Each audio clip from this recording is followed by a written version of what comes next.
दानियाल हवेली से बाहर तो आ गया था, मगर उसका दिल वही उन पुरस्कार राहदारियों में रह गया था। वो सारी रात सो न सका।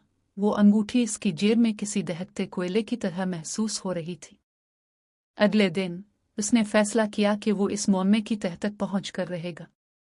वो गांव के सबसे उम्र रसीदा शख्स बाबा रहीम के पास गया, जो हवेली के करीब एक छोटी सी कुटिया में रहते थे।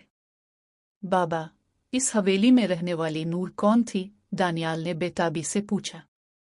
बाबा रहीम ने एक गहरी आह भरी और उसकी तरफ देखा। बेटा, नूर इस हवेली के मालिक की बेटी थी। 50 साल पहले इसकी मंगनी एक नौजवान मुसव्विर पेंटर से हुई थी, जिसका नाम दानियाल ही था। शादी से एक दिन पहले वो नौजवान एक हादसे में मारा गया और नूर इस सदमे में इस कमरे से कभी बाहर नहीं निकली। वो मरते दम तक यही कहती रही कि दानियाल वापस आएगा अपना वादा पूरा करने। दानियाल के बदन में सनसनी दौड़ गई। इसने लरसते हाथों से वो अंगूठी निकाली। बाबा रहीम की आंखें फटी की फटी रह गई।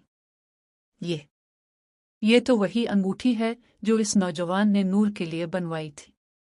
ये तुम्हें कहाँ से मिली? दानियाल बगैर जवाब दिए दोबारा हवेली की तरफ भागा। अब शाम के साए गहरे हो रहे थे। वो सीधा ऊपर वाले कमरे में पहुंचा। वहां अब कोई लड़की नहीं थी, लेकिन दीवार पर लगी वो तस्वीर अब बदल चुकी थी। तस्वीर में मौजूद लड़की नूर अब उदास नहीं थी, बल्कि उसके चेहरे पर एक इत्मीनान भरी मुस्कुराहट थी। दानियाल ने महसूस किया कि इसके हाथ में मौजूद अंगूठी खुद ब खुद चमकने लगी है। इसने वो अंगूठी तस्वीर के सामने पड़े इस पुराने संदूक पर रख दी। अचानक कमरे में वही चंबेली की खुशबू फैली और एक हल्की सी सरगोशी सुनाई दी। तुमने अपना वादा पूरा कर दिया। अब मैं आजाद हूं।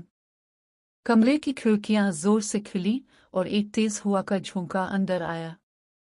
जब सुकून हुआ तो संदूक गायब था और तस्वीर में मौजूद नूर के हाथ में वही अंगूठी चमक रही थी।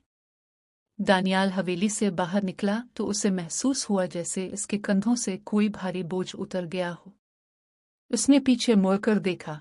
हवेली अब एक डरावनी इमारत नहीं, बल्कि एक पुरसुकून यादगार लग रही थी।